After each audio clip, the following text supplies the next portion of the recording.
तो चलो बताओ इसका करेक्ट आंसर क्या होगा। इसका करेक्ट आंसर क्या होगा सभी लोग बताएंगे। Select the most appropriate synonym of the given word. तो वर्ड आपके सामने दिया गया है कॉन्जर, और आपको इसका सिनोनिम बताना है सेलेक्ट करके कि इसका सिनोनिम क्या होगा, कॉन्जर वर्ड का सिनोनिम। देखो पता है कई बार क्या होता है एग्जाम में हमें शब्द नहीं दिमाग में आता है, यार कॉन्जर का मीनिंग क्या है। इस केस में हम पूरा का पूरा सेंटेंस पढ़ते हैं। जैसे हमने सेंटेंस पढ़ा, she tried to conjure a smile despite her sadness. She मतलब उसने हंसी अपने चेहरे पे लाने की कोशिश करी, वो बहुत दुखी थी अंदर से, फिर भी चेहरे पे लाने की कोशिश करी मतलब ब्रिंग आउट करने की कोशिश करी। सो इवोक जिसका मतलब होता है ब्रिंग आउट करना, this is the correct answer. देखो सीधा साधा फंडा है, मैंने यहाँ पे सवाल दिया और जैसे ही सवाल आया आपके आंसर आने शुरू हो जाने चाहिए, तब आपको मजे आएंगे, वरना आपको मजे नहीं आएंगे। ठीक है, स्पीड में आंसर करेंगे सब लोग। इसके बाद क्या है क्वाइट। क्वाइट से हम क्या सीखेंगे, QUIET क्वाइट और QUITE क्वाइट, ये दोनों ही एग्जाम्स में बहुत पूछे जाते हैं। QUIET क्वाइट इसका मतलब होता है शांति, जैसे मैंने बोला प्लीज बी क्वाइट मतलब प्लीज शांति बनाए रखो।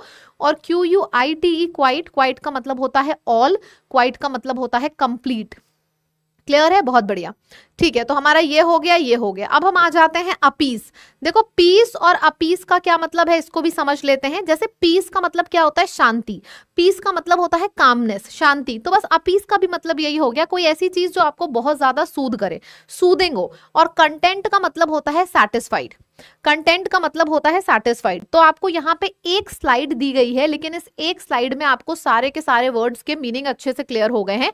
कॉन्जर करना मतलब किसी चीज को बाहर लाना, इवोक करना। क्वाइट और क्वाइट के दो मीनिंग है। QUIET का मतलब होता है साइलेंस और QUITE का मतलब होता है ऑल, कंप्लीट। जैसे कि एग्जाम में एक एरर का सवाल बनता है, I am quite all right, I am quite all right, ये आपके एग्जाम में एरर का सवाल है और मैक्सिमम लोगों ने इसको नो एरर मार्क करी थी, I am quite all right.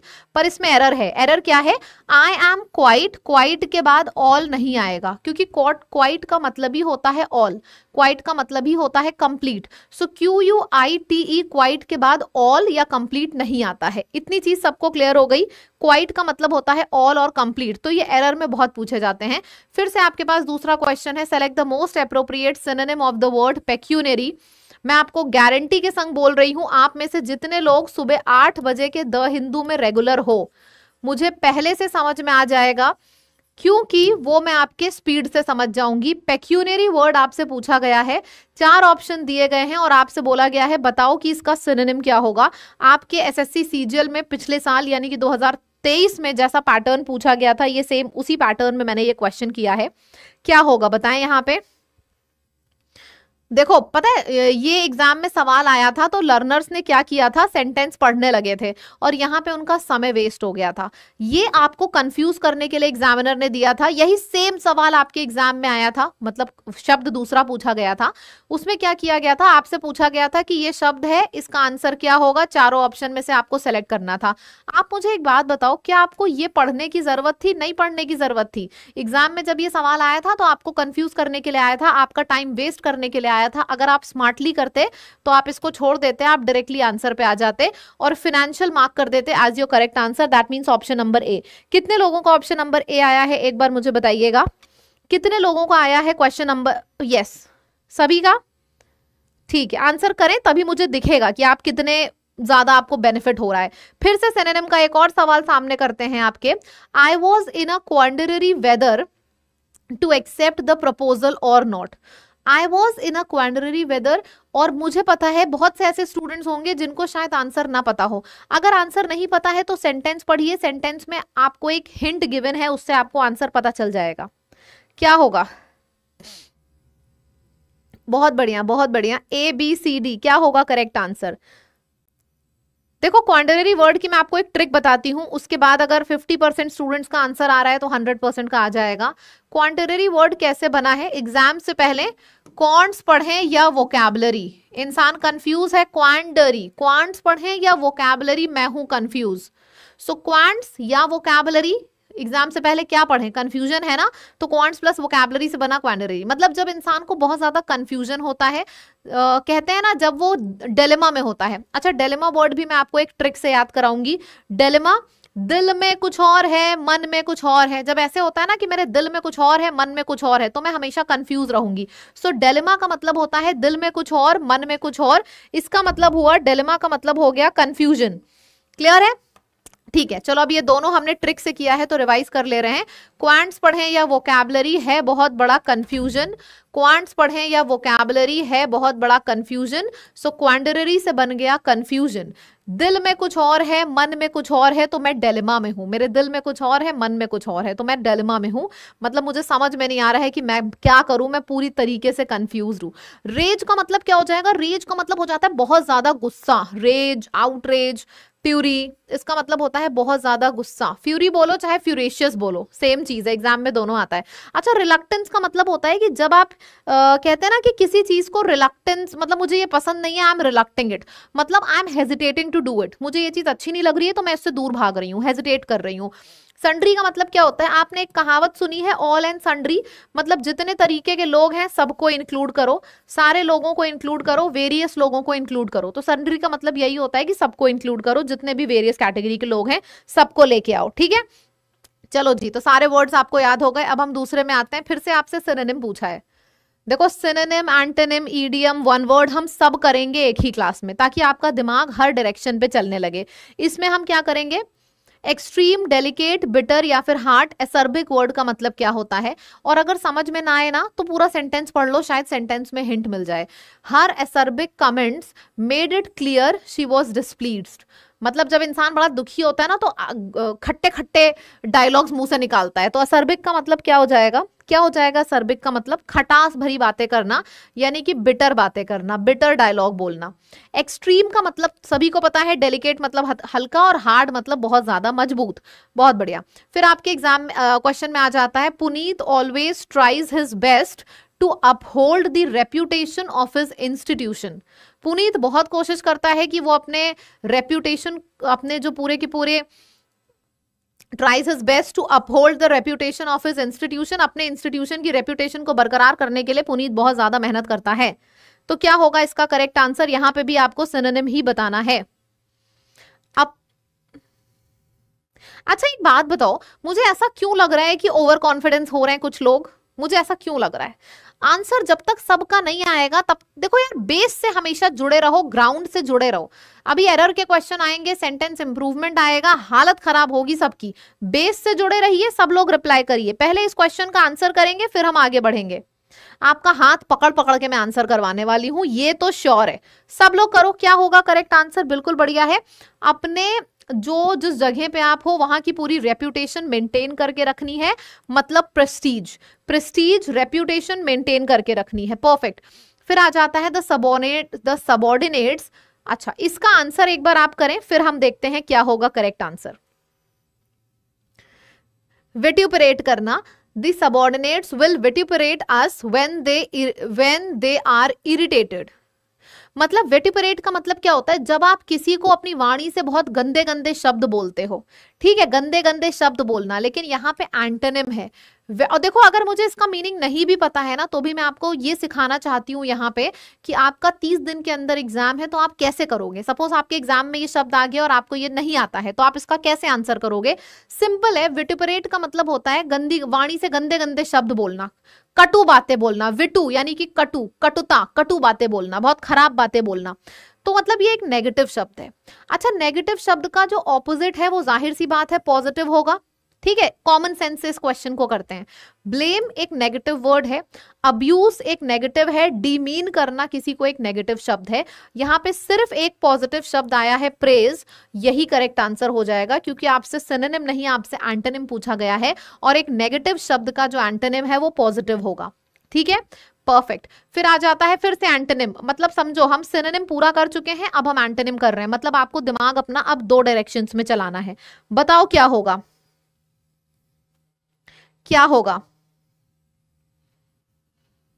The penitent husband spends days at his wife's grave.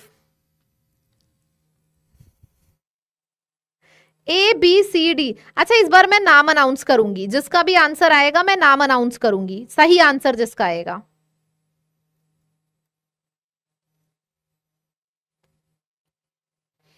Quick quick quick.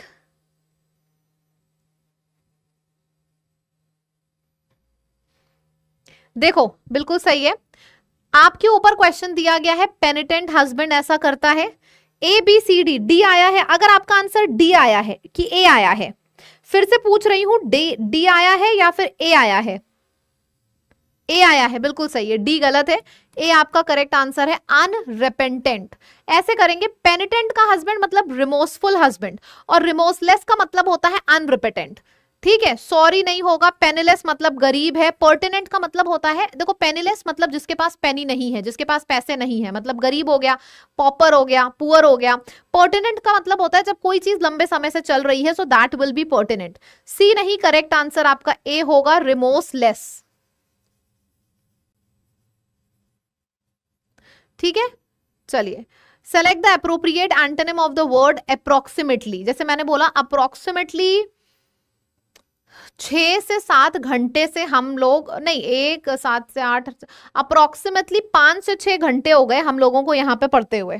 तो अप्रोक्सीमेटली वर्ड का मतलब होता है, मैंने आपको एग्जैक्ट आंसर नहीं दिया है। अप्रोक्सीमेट का मतलब क्या होता है? लगभग वही 6-7। तो अप्रोक्सीमेट का ऑपोजिट क्या होगा? Exactly. So option number A is the correct answer. कितने लोगों का ए आ रहा है करेक्ट आंसर? पक्का? चलो, तो हमने यहाँ पे साइनो, हमारा इस सेशन में हमारा साइनो हो चुका है, इस सेशन में हमारा एंटो हो चुका है। अब तीसरी चीज आ जाते हैं स्पेलिंग्स पे। तो आपके एग्जाम का सवाल है, एग्जाम का सवाल मतलब एग्जाम में इसी पैटर्न का सवाल आया था, और मैंने ये जो शब्द आपको दिया है यहाँ पे, ये बहुत बार आपके एग्जाम में पूछा गया है। अब आपके अंदर इंटरेस्ट आ जाएगा इस सवाल को करने का। His book was published posthumously. Posthumously यानी कि पोस्ट डेड, मतलब मरने के बाद, जब इसकी डेथ हो गई इसके बाद इसकी बुक पब्लिश हुई, पॉस्थ्यूमसली। तो क्या होगा correct answer? Nice nice nice nice nice. पता है, जब भी स्पेलिंग करनी हो एकदम देसी तरीके से करो, तोड़ तोड़ के। चलो इसको तोड़ तोड़ के किया जाए। पॉस्थ्यूमसली, तो मैंने तोड़ा, पोस्ट लिख दिया, थ्यू, मस क्या होगा? MOUS, पोस्ट हो गया, थ्यू हो गया, मस हो गया, फिर ली, LY, ली हो जाएगा। सो पॉस्थ्यूमसली, तो this will be the correct answer. Post, then thu, then mous, MOUS, mous, then ly, LY, ly. So yes, option number 2 will be your correct answer. क्या आपका भी 2 आया है? परफेक्ट। इसी स्पीड में और इसी विगर में आंसर करना। मैं आपको एग्जाम के लिए रेडी कर रही हूं। जिसने ये 30 दिन अगर आपने इस सीरीज को आंसर कर लिया, मैं आपको इतना ट्रेन कर दूंगी ना कि आप एग्जाम में बैठोगे और आपका दिमाग चलेगा कि अच्छा ये तो उस तरीके का क्वेश्चन है। मैं थोड़े नए नए वैरायटी के क्वेश्चन भी डालूंगी इसमें, आप थोड़ा सा ट्रेन हो जाओ। आज तो फर्स्ट क्लास है, 3-4 क्लासेस हो जाएं, फिर मैं इसमें नई नई वैरायटी भी इंट्रोड्यूस करूंगी, ताकि अगर एग्जामिनर कोई चीज चेंज करना चाह रहा है ना, तो मेरे लर्नर्स को वो पहले से पता हो। मैं यहाँ पे अच्छे मार्क्स के लिए ये क्लास नहीं है, ये क्लास सिर्फ फुल मार्क्स के लिए है।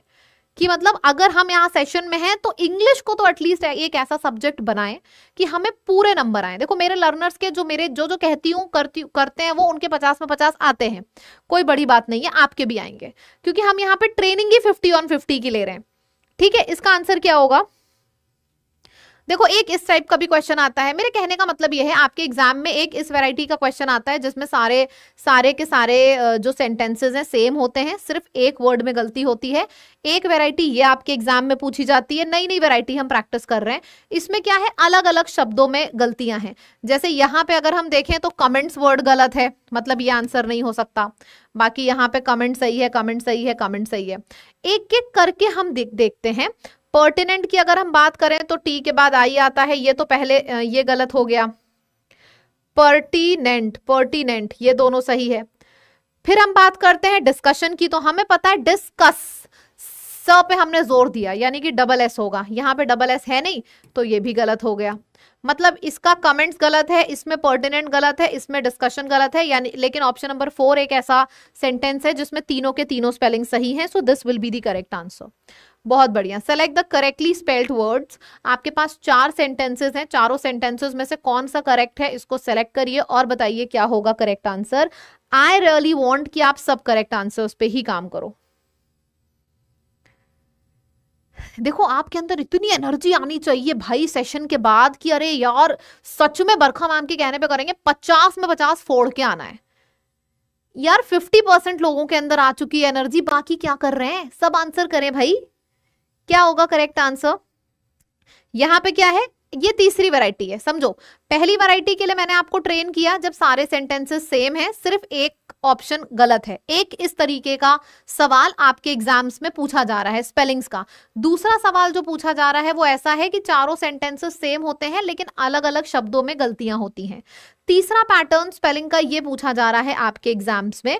बताइए select the correctly spelled sentence, कौन सा सेंटेंस है जो एकदम पूरा सही है। और ये तीसरी वैरायटी है जो आपके एग्जाम में पूछी जाती है। इसमें क्या होता है, चारों के चारों सेंटेंसेस बदल दिए जाते हैं।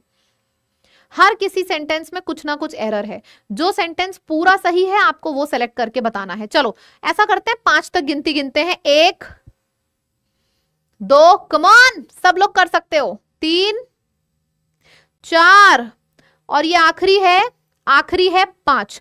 तो the correct answer is option number 3। हर किसी में कुछ ना कुछ गलती थी, जैसे इसमें कंसीव की स्पेलिंग गलत थी, एप्रोप्रिएट में डबल पी होता है तो ये गलत था, बिलीव में आई ई होता है ई आई नहीं होता है तो ये गलत था। मतलब 1 भी गलत है, 2 भी गलत है, 3 भी गलत है। सो दिस वो 4 भी गलत है। सो 3 is the correct answer. 3 variety के क्वेश्चंस एग्जाम में पूछे जाते हैं। फिर है आई टुक अ quick trip to my cousin's house before going on a vacation to Africa. I took a quick trip. idiom, अच्छा ये idiom है, idiom है took a quick trip, ये एक idiom है और आपको मुझे बताना है कि इसका आंसर क्या होगा। ये एक idiom है break the journey। देखो पहले आपके एग्जाम में कैसे सवाल पूछे जाते थे, एक idiom होता था, 4 मीनिंग होते थे, आपको आंसर करने होते थे। अब पिछली बार एग्जाम में क्या हुआ, एक आपके सेंटेंस में ईडीएम आया, बाकी के 4 भी ईडीएम ही दे दिए गए। मतलब यहाँ पे एग्जामिनर एक सवाल से आपके दो ईडीएम्स एग्जामिनर ने चेक कर लिए। इसका आंसर भी आपको मीनिंग के फॉर्म में नहीं, ईडीएम के फॉर्म में देना है। ये एक नई वैरायटी थी जो पिछली बार एग्जाम में आई थी। बहुत से लर्नर्स घबरा गए थे, नहीं कर पाए थे क्योंकि उन्होंने इससे प्रैक्टिस नहीं करा था इस तरीके से। चलें बताएं क्या होगा करेक्ट आंसर। देखो ब्रेक द जर्नी का मतलब होता है किसी चीज को ब्रेक कर देना, मतलब किसी चीज के ऊपर पॉज लगा देना। Paid a flying visit, flying visit का मतलब होता है, देखो कार से टाइम लगता है, ट्रेन से टाइम लगता है, प्लेन से टाइम नहीं लगता, it's a very quick journey. तो इसका मतलब होता है बहुत ही क्विक जर्नी, और क्विक ट्रिप का भी मतलब होता है बहुत ही क्विक जर्नी। इसका मतलब option number 2 will be the correct answer.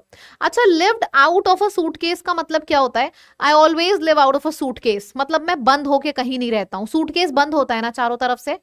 मैं हर एक ईडियम कहानी की तरह से याद करा रही हूं, ध्यान दीजिएगा।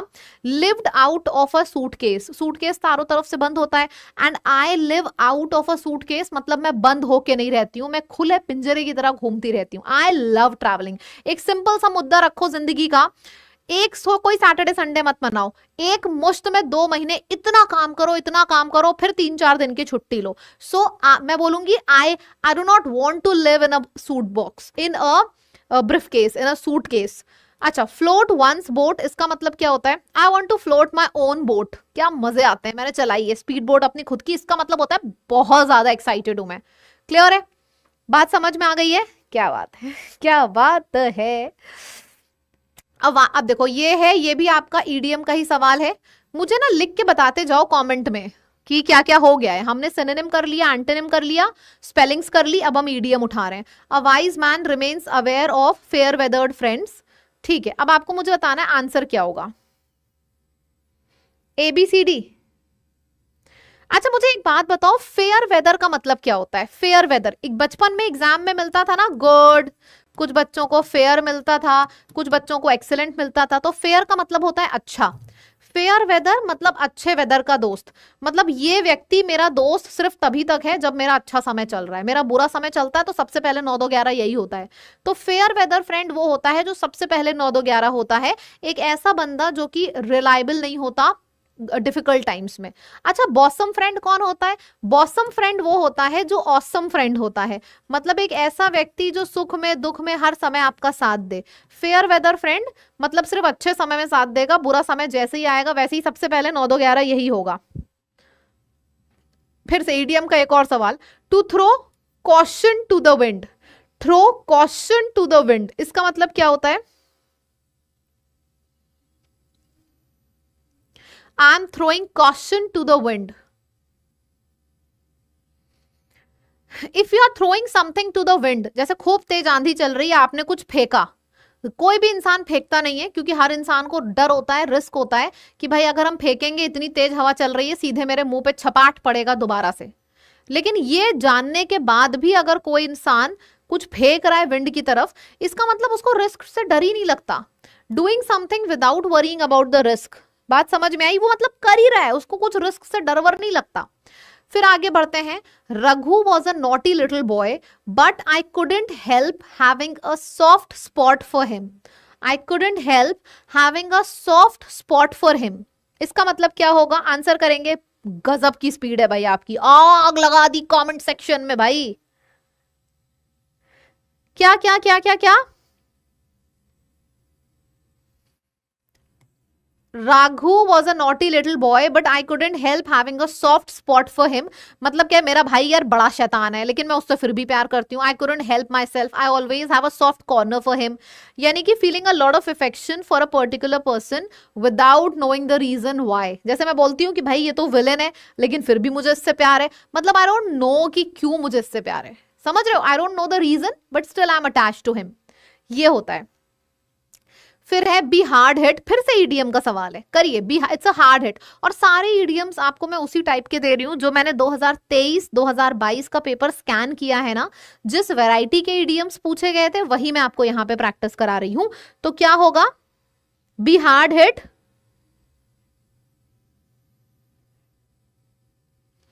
अच्छा अब ये एक नई वैरायटी है, इसमें क्या है, आपसे मीनिंग नहीं पूछा है, इसमें एक सिंपल सी चीज दे दी गई है, आपसे बोला गया है बी हार्ड हिट। देखो ये जो चीज है ना, यही इंसान का नंबर ले जाती है एग्जाम में। इंस्ट्रक्शन पढ़ने की आदत नहीं होती तो हमें लगता है कि हर में या तो मीनिंग पूछा है या तो ईडीएम पूछा है, ये एकदम नई वैरायटी है। Select the most appropriate situation that expresses the meaning of the given EDM, मतलब कि पहले बी हार्ड हिट का मीनिंग अपने मन में सोचो, फिर बताओ इन चारों सिचुएशन में से कहां पे वो मीनिंग सही बैठता है।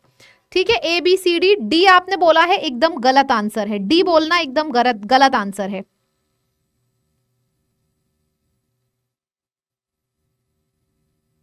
एकदम गलत। अच्छा देखो, ये है, किसी ने ऐसे धीरे से मारा नहीं लगा, लेकिन किसी ने खूब तेज मार दिया, बहुत तेज हार्ड हिट कर दिया तो बहुत तेज लगा। हार्ड हिट मतलब बहुत तेज लगना, बहुत तेज पेन होना, so it's a hard hit, मतलब बहुत तेज लगा है, बहुत तेज पेन हुआ है। सो कहा गया इट्स अ हार्ड हिट, मतलब बहुत तेज पेन होना। लोकल बिजनेस वर हार्ड हिट, मतलब बहुत तेज झटका लगा था लोकल बिजनेस को by sudden increase in the taxes, जब टैक्सेस में इंक्रीज हुआ। तो हार्ड हिट का मतलब होता है बहुत ही तगड़ा झटका लगना, और ये कुछ अलग नहीं है, हार्ड हिट मतलब तेज झटका लगना, सिंपल है। ठीक है, फिर आपके पास आया है, फिर से एक ईडीएम ही पूछा गया है, he is a disgrace to his family. Easy question है, ये आपका मीनिंग है, ये मीनिंग है। नीचे 4 ईडीएम दिए गए हैं, बताओ कौन से ईडीएम सही है। डिसग्रेस टू द फैमिली का मतलब क्या होगा? देखो डिसग्रेस मतलब काला धब्बा होना फैमिली पे, काला धब्बा होना फैमिली पे, यानी कि सी बिल्कुल गलत है, D fourth is the correct answer. A lone wolf, इसका मतलब होता है आ लोन, ऐसे याद करो ये ट्रिक है, आ लोन मतलब अलोन, अलोन मतलब अकेला, मतलब सॉलिटरी, इसका मतलब ये होता है। व्हाइट एलिफेंट का मतलब होता है कि आपने बहुत बड़ा कुछ सामान खरीद लिया है लेकिन उसका यूज नहीं कर पा रहे हो, इट्स अ बर्डन, तो white elephant is a burden. A lone wolf यानी कि अकेले, solidarity. A fish out of water मतलब किसी को अनकंफर्टेबल सिचुएशन में डालना, जैसे फिश को उठा के अगर पानी के बाहर रख दोगे तो वो उसके लिए एक अनकंफर्टेबल सिचुएशन हो जाएगी, तो किसी को अनकंफर्टेबल सिचुएशन में डालना। चारों के मीनिंग पता चल गए, हमें सिर्फ आंसर थोड़ी ना करना है, हमें तो सारों के मीनिंग भी जानने चलने हैं। अच्छा वन वर्ड सब्स्टिट्यूशन, चलो अब थोड़ा सा एनर्जाइज हो जाओ क्योंकि यहाँ पे हमारा सिनोनिम हो चुका है, एंटोनिम हो चुका है, स्पेलिंग हो चुका है, ईडीएम की भी प्रैक्टिस हो गई। अब हम प्रैक्टिस करने वाले हैं वन वर्ड सब्स्टिट्यूशन की, शुरू करा जाए। वन वर्ड सब्स्टिट्यूशन की प्रैक्टिस है, बहुत बढ़िया। तो यहाँ पे हमारे पास आ रहा है, can you explain to the person hired to drive our car. अब ये 4 आपके पास ऑप्शंस हैं, बताइए क्या होगा। Person who is hired to drive your car, cardiologist, cardio से रिलेटेड है मतलब हार्ट से। कंडक्टर यानी कि बस के ऊपर जो चढ़ा होता है। शॉफर होता है जो आपकी कार ड्राइव करता है, तो C is the correct answer. Calligraphy तो सुंदर हैंडराइटिंग को बोलते हैं, कैलीग्राफी। कोरियोग्राफी किसको बोलते हैं बताइए? कोरियोग्राफी हम किसको बोलते हैं? कोरियोग्राफी। कैलीग्राफी तो सुंदर सी हैंडराइटिंग हो गई। कोरियोग्राफी, कोरियोग्राफी का मतलब डांस हो गया। और कार्टोग्राफी क्या होता है? कोरियोग्राफी, कार्टोग्राफी, लेक्सिकोग्राफी, सारा कुछ बहुत इंपॉर्टेंट है एग्जाम के लिए, ठीक है? जो मैं एक्स्ट्रा चीजें बोलती भी हूँ ना उसको भी नोट करते जाया करिए, ठीक है? चलो अब ये हो गया। दूसरा आपका फिर से वन वर्ड आ जाता है, क्या है? One who is bad in spelling. देखो फोटोग्राफर तो फोटो खींचता है, कोरियोग्राफर डांस सिखाता है। अब आपके पास 1 और 2 बचा है, यानी कि शोविनिस्ट और कैकोग्राफर। क्या होगा करेक्ट आंसर बताइए? अच्छा, आप लोगों ने कई, अगर आपने इंग्लिश मूवी देखना या फिर न्यूज आप सुनते होगे तो आपने एक वर्ड बहुत सुना होगा, मेल शोविनिज्म है इसके अंदर, फीमेल शोविनिज्म है। मेल शोविनिस्ट है या फिर फीमेल शोविनिस्ट है, मेरे ख्याल से ये शब्द आपने बहुत ज्यादा सुना होगा। तो शोविनिस्ट का मतलब होता है कट्टर सोच वाला इंसान। मेल शोविनिस्ट है मतलब सिर्फ मेल को सपोर्ट करेगा, फीमेल है तो सिर्फ फीमेल को करेंगे, नारी शक्ति, ठीक? कैकोग्राफर होता है बैड इन स्पेलिंग। देखो कैको बेसिकली ना एक नेगेटिव टर्म होता है, आप ऐसे समझ लो। कभी कभी जब कोई चीज याद ना आए तो तोड़ तोड़ के पढ़ा करो, आराम से हो जाएगा। फिर आपके सामने आ जाता है, wow, fill in the blanks आ गया। This is also amazing. fill in the blanks, the scientist needed to dash the result of the experiment to ensure they were accurate. The scientist needed to dash the results of the experiment to ensure they were accurate. अब आपके पास 4 options हैं, चारों options को फटाफट करें, चारों options को फटाफट करें जल्दी से।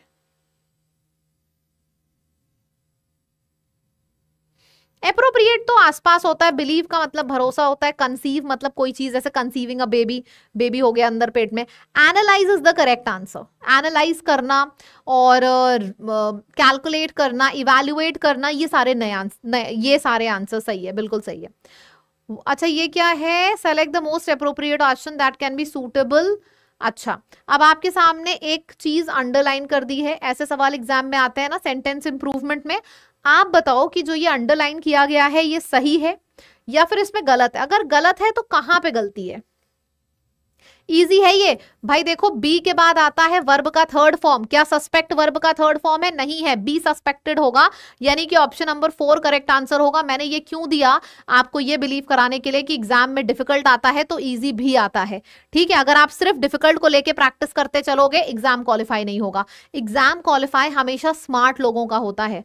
हार्डवर्किंग लोग स्मार्ट लोगों से थोड़ा पीछे हो जाते हैं। आप के पास डबल पावर होनी चाहिए, हार्ड वर्किंग भी, स्मार्ट भी। स्मार्टली कैसे खेला जा रहा है मैं आपको सिखा रही हूं, है ना?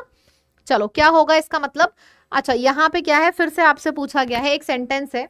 कई बार आपके एग्जाम में नो इंप्रूवमेंट दिया रहता है ऑप्शन में, कई बार नहीं दिया रहता, ठीक है? Mohina always went to get ice cream with her dad on Tuesday.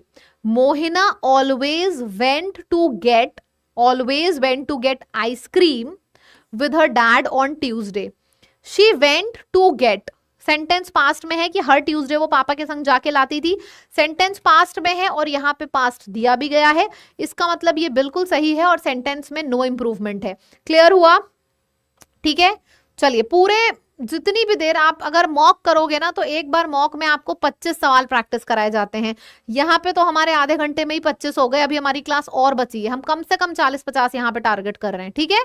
चलो करो इसका आंसर करो, क्या होगा? थकना तो है ही नहीं बिल्कुल, ठीक है? The judgment was rejected by the जज। रिजेक्टेड हम किसको बोलेंगे? Seen through.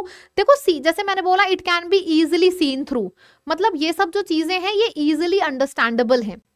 It is easily understandable मतलब इट इज इजीली अंडरस्टूड, तो ये आंसर नहीं होगा। स्टैंड आउट करने का मतलब क्या होता है? यार ये 4 लड़के हैं लेकिन ये जो आखिरी वाला लड़का है ना ये हमेशा स्टैंड आउट करता है, मतलब इजीली नोटिसेबल है। इसकी जो हरकतें, इसकी जो चीजें इतनी बढ़िया होती हैं कि सब नोटिस करते हैं, तो इसका मतलब नोटिसेबल हो जाएगा। रिजेक्टेड का मतलब देखो सेट असाइड होता है। सेट असाइड के देखो अगर मैं आपको बताऊं 2 मतलब होते हैं। सेट असाइड का एक मतलब ये भी होता है, जैसे मैंने 10,000 रुपए कमाए और मैंने 2,000 रुपए अलग रख दिए अपने सेविंग्स में, तो I have set aside 2000 rupees. दो मीनिंग होते हैं सेट असाइड के, मैं अलग से इसलिए बता रही हूँ क्योंकि ये दोनों ही एग्जाम्स में पूछे जा चुके हैं। ठीक है, सेट असाइड आपका एसएससी के मेंस के एग्जाम में आया था, चैरिटी के लिए सेट असाइड का वर्ड यूज होता है और इस तरीके से रिजेक्टेड के लिए भी। ठीक है, बढ़िया। फिर हम आ जाते हैं reserve the identify the sentence that correctly uses the indefinite article. आपके पास 4 सेंटेंसेस हैं, चारों सेंटेंसेस को बढ़िया से पढ़िए और मुझे बताइए कहां पे एरर है। अच्छा, इनडेफिनेट आर्टिकल नहीं, ये नहीं, इनडेफिनेट आर्टिकल अभी हम नहीं करेंगे क्योंकि ये वाली वैरायटी आपके एग्जाम्स में पूछी नहीं जाती है, इसको करेंगे। प्रीत, यहाँ पे क्या है, select the most appropriate option that can substitute the underline sentence. अच्छा, ये आपका अंडरलाइन किया गया है, आप बताओ इसकी जगह पे हम कोई सब्स्टिट्यूशन लगाएंगे या फिर no substitution will be your correct answer. क्या होगा? Preeti is always afraid of losing her favourite dress. मतलब प्रीति को डर किसका लगा रहता है कि जो उसकी ड्रेस है वो ढीली ना हो जाए या फिर खो ना जाए, ढीली ना हो जाए या फिर खो ना जाए, क्योंकि लूज और लॉस में बहुत फर्क है। लूज का मतलब होता है कोई चीज ढीली ना हो जाए, मतलब कोई चीज खो ना जाए आपसे, दिस इज लूज, इसको हम लूज बोलते हैं कि कोई चीज ढीली ना हो जाए, कोई चीज खो ना जाए हमसे, लूज। और लॉस क्या बोलेंगे कि कोई चीज खो ना जाए, उसको डर है कि उसकी ड्रेस ढीली ना हो जाए या फिर उसकी ड्रेस खो ना जाए, उसकी ड्रेस खो ना जाए, यानी कि of losing, option number A is the correct answer. काफी लोगों का ए आया भी है, नाइस, वंडरफुल। फिर हम आगे बढ़ते हैं, the mountain view from the cabin was an incredible site, was an incredible site. Amazing question है, इस तरीके का आपका एग्जाम्स में बहुत पूछा जाता है। ये कंफ्यूजिंग होता है क्योंकि इसमें आपने एक चीज देखी, SITE CITE SIGHT, इन तीनों शब्दों में आपको कंफ्यूज किया गया है। तीनों शब्द एक एक करके देखें, एक एक करके देखें। चलो, सबसे पहले तो हमने बोला कि साइट, इनक्रेडिबल साइट, मतलब जब हम किसी चीज को देखने की बात करते हैं ना, जब हम किसी चीज को देखने की बात करते हैं तो वहां पे SIGHT साइट लगता है, यानी कि option number 4 is the correct answer. Citing an example है, एग्जाम्पल यानी कि मेंशन एन एग्जाम्पल, ये दो अलग अलग चीजें होती हैं। अगर आप किसी एग्जाम्पल को मेंशन कर रहे हो, किसी एग्जाम्पल को लिख रहे हो, तो वहां पे आता है साइट एन एग्जाम्पल। लेकिन SIGHT साइट, इसका मतलब होता है जब हम बात करते हैं किसी जगह की, जैसे मैंने बोला wow it is incredible view, incredible sight, incredible view, वहां पे आता है। ठीक, the flames of the fire leap into the air, flames of the fire, जो फायर के ऊपर से फ्लेम्स निकल रही थी, आग निकल रही थी, लीप इनटू द एयर, यहां पे क्या होगा? The flames of the fire leap into the air. बहुत सिंपल है, बहुत सिंपल है, थोड़ा सा एनालाइज करिए। जो फायर के अंदर से फ्लेम्स निकल रही थी, it leap into air, leap नहीं लेप्ट इनटू एयर, यानी कि option number 3 is the correct answer होगा। जो आग से लपटें निकल रही थी वो फायर में गई, गई यानी कि लेप्ट, ना कि लीप। लीप का मतलब होता है कि जा रही हैं, तो यहां पे लेप्ट आ जाएगा। ठीक है, बहुत बढ़िया। नेक्स्ट क्वेश्चन है, with tear eyes she said good bye to her dear friend. जैसे कोई अपने दोस्त से दूर हो रहा होता है ना, तो आंखों में आंसू होता है, तो टीयर आईज होता है कि नहीं, आप मुझे बस ये बताओ। देखो, टीयर आईज कैसे करेंगे, सेंटेंस को तोड़ेंगे। आईज क्या है? नाउन है, नाउन के बारे में जो शब्द बताएगा वो एडजेक्टिव होगा, तो ये एडजेक्टिव नहीं है टीयर, एडजेक्टिव क्या हो जाएगा? टीयरी, तो टीयरी आईज हो जाएगा, ना कि टीयर आईज। इस तरीके से हमेशा तोड़ लिया करो शब्दों को। तो आप कहते हो ना कि ये हमारे दिमाग में क्यों नहीं आया, बहुत से लोगों के मुंह से मैंने ये सुना है। सिंपल है, कुछ अलग नहीं होता है। यहाँ पे लिखा है आईज, विद टीयर आईज। मैंने क्या किया, मैंने बस ये देखा आईज तो नाउन है, नाउन के पहले एडजेक्टिव आना चाहिए, टीयर तो एडजेक्टिव है नहीं, टीयर तो खुद नाउन है, हमें एडजेक्टिव बनाना है टीयर को, तो हमने टीयर ही कर दिया। बेसिक सी चीज ही तो करी है। There is no reason for him to be angry. There is no reason for him to be angry. क्या हो जाएगा कि भाई तुम फालतू में गुस्सा क्यों कर रहे हो? कहते हैं ना कि तुम फालतू में गुस्सा क्यों कर रहे हो, तुम्हारे पास गुस्सा होने का कोई रीजन ही नहीं है, फिर भी तुम गुस्सा कर रहे हो। So there is no reason for him to be angry. इसका मतलब क्या होता है? There is no logic for him to be angry.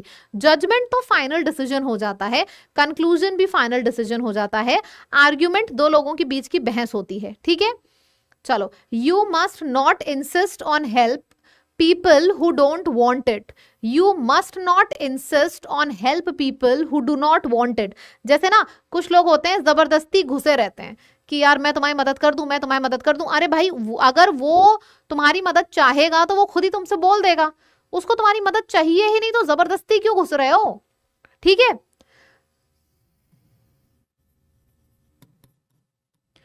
insist on, you must not insist on, you must not insist on helping others, you must not insist on helping others. So option number 2 is the correct answer. You must not insist on helping others.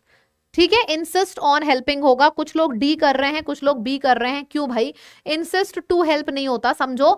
Insist एक ऐसा शब्द है जो अपने बाद on लेता है और वर्ब का आईएनजी फॉर्म लेता है। इसको कहीं पे नोट कर लो, क्योंकि ये शब्द एग्जामिनर का कुछ ज्यादा ही फेवरेट है, बहुत ज्यादा पूछा जाता है इनसे। ये फिक्स प्रेपोजिशन का सवाल है। इंसिस्ट के बाद हमेशा ऑन आता है और वर्ब का आईएनजी फॉर्म आता है। ठीक है, ये हमेशा होता है। क्लियर है? चलो,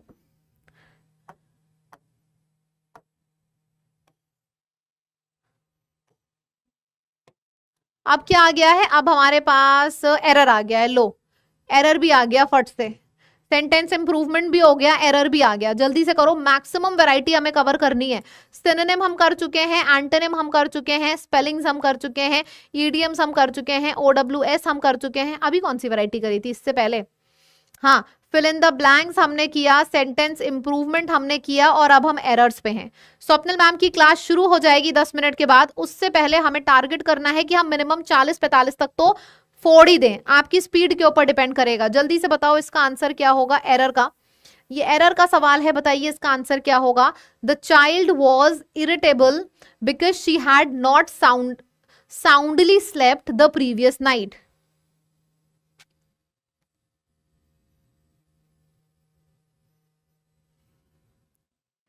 She has not soundly slept। Verb के बारे में बताने वाला शब्द एडवर्ब होता है, तो she has not slept soundly हो जाएगा, यानी कि ऑप्शन नंबर 1 में एरर है। क्या आपके में भी 1 में ही एरर है? आपके में भी 1 में ही एरर है। काफी बढ़िया, काफी बढ़िया। She has checked everything she needs before started work। She has checked everything she needs before started work। वैसे मतलब सेंटेंस को पढ़ के ही आंसर यहाँ पे समझ में आ रहा है कि मैंने सारी चीजें चेक कर ली थी काम को शुरू करने से पहले, यानी कि बिफोर स्टार्टिंग माय वर्क। मैंने काम को शुरू करने से पहले ही सब कुछ चेक कर लिया था, यानी कि बिफोर स्टार्टिंग वर्क। तो option number 4 is the correct answer. फिर हम आ जाते हैं एक्सप्रेस द, अच्छा पैसिव में आपको बताना है शुगर टेस्ट स्वीट। ये आपके पास क्वेश्चन दिया गया है, आपको इसको चेंज करना है पैसिव में। ये एक्टिव का सवाल आपको दिया गया है, आपको इस एक्टिव के सवाल को पैसिव में चेंज करना है। Come on come on come on, जल्दी से और स्पीड में आंसर करेंगे। एक्टिव का क्वेश्चन है, हमें इसको पैसिव में चेंज करना है। क्या करेंगे? अच्छा, एक्टिव को पैसिव में चेंज करने के लिए हम क्या करते हैं? पूरा सेंटेंस देखते ही नहीं है, हम सिर्फ और सिर्फ वर्ब देखते हैं। जैसे हमने यहाँ पे देखा, इस पूरे सेंटेंस में हमने सिर्फ और सिर्फ वर्ब देखा, टेस्ट। अब ये चेंज किस में होगा? ये चेंज होगा इज प्लस वर्ब के थर्ड फॉर्म में। तो टेस्ट किस में चेंज हो जाएगा? इज टेस्टेड में। देखो यहाँ पे हैज आ गया, यहाँ पे सिर्फ टेस्ट लिखा है, यहाँ पे टेस्टेड लिखा है। इज टेस्टेड आपका यहाँ आया है ऑप्शन नंबर 2 में, तो ये ऑप्शन नंबर 2 आपका करेक्ट आंसर हो जाएगा। क्या आपका भी करेक्ट आंसर आया है यही ऑप्शन नंबर 2? बहुत बढ़िया। सिर्फ, और पता है आप पूरा सेंटेंस देखना ही मत एग्जाम में, क्योंकि एग्जामिनर कंफ्यूज करने के लिए कुछ शब्दों को ऊपर नीचे करके देता है, तो आपको कभी कंफ्यूज होना ही नहीं है।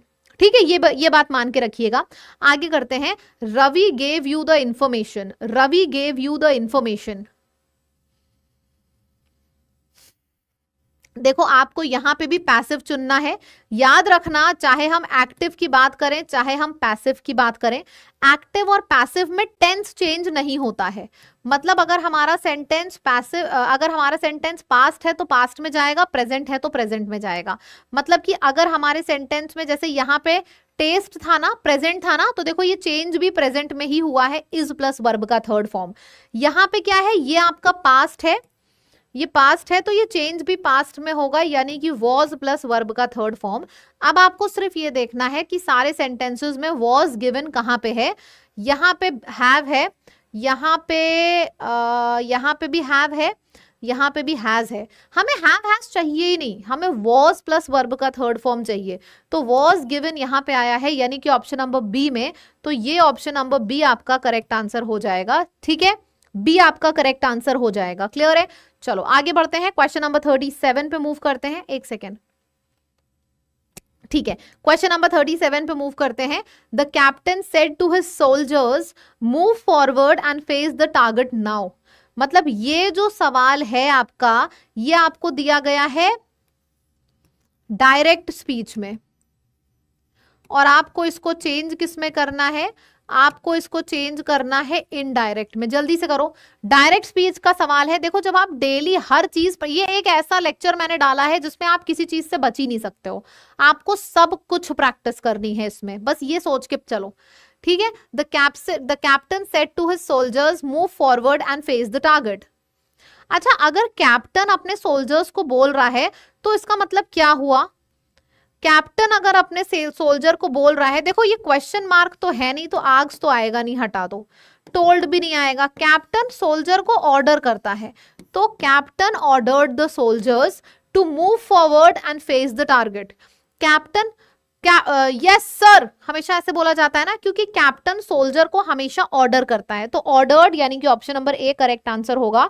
और आप देखो पूरा हमने बाकी ना डिटेल में कुछ पढ़ा ही नहीं, सिर्फ दिमाग यूज करो और देखो आप कितना समय बचा ले जाओगे। फिर आ जाता है यहाँ पे, Vivek said to his friends could you please turn off the switch. Could you please turn off the switch.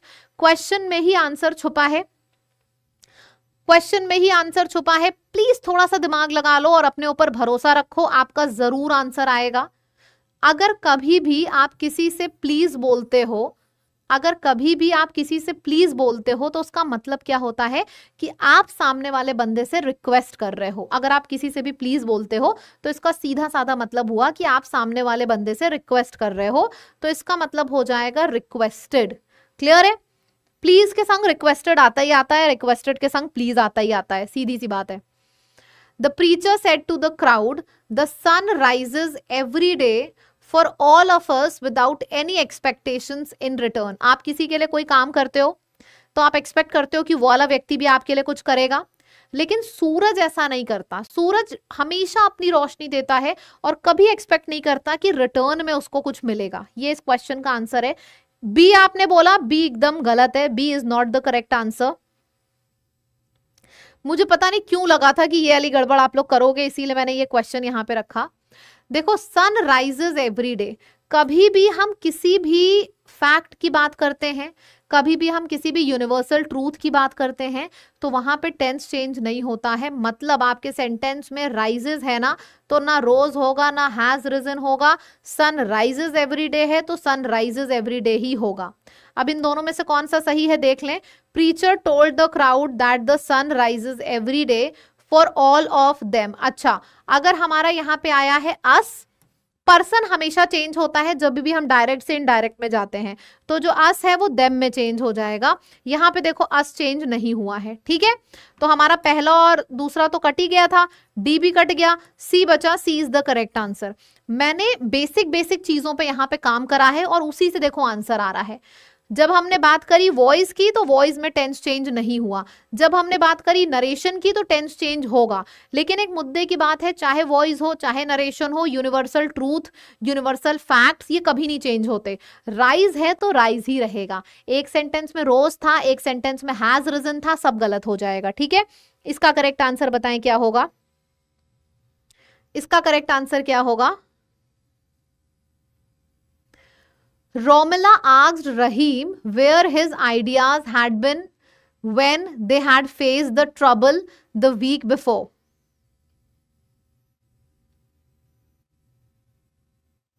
Were your ideas? सबसे पहले तो कुछ ना कुछ एलिमिनेट तुरंत करना शुरू कर दिया करो बिना सेंटेंस पढ़े। यहाँ पे क्वेश्चन है मतलब कि आस्क्ड आएगा। आग्स देखो यहाँ पे आया है, यहाँ पे रिक्वेस्टेड है, यहाँ पे टोल है, आग्स यहाँ पे आया है। मतलब या तो ये आंसर होगा या तो ये आंसर होगा। ठीक है, फिर हमारे पास क्या आएगा, फेज्ड। अगर हमारे पास V2 है फेज्ड, तो V2 किस में चेंज होता है, हैड प्लस वर्ब के थर्ड फॉर्म में। यानी कि ये जो फेज्ड है, ये फेज्ड किस में चेंज होगा, हैड फेज्ड में। यानी कि ऑप्शन नंबर ए आपका करेक्ट आंसर है। बताओ जी, बात समझ में आई कि नहीं, सबको समझ में आई कि नहीं।